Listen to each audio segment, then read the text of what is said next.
وهاد هو الفاينل لوك، وهاد الفستان.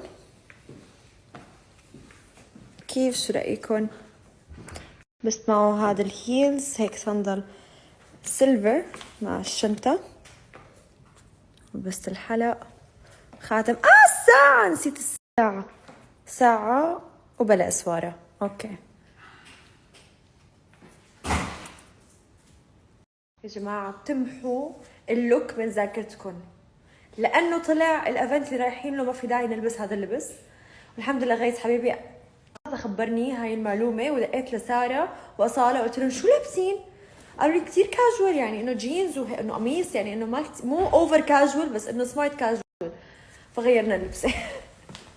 هي اللبسة، لبست جينز مع نفس الكعب، لبست هذا القميص اللي مفتوح هون هيك من الكمام.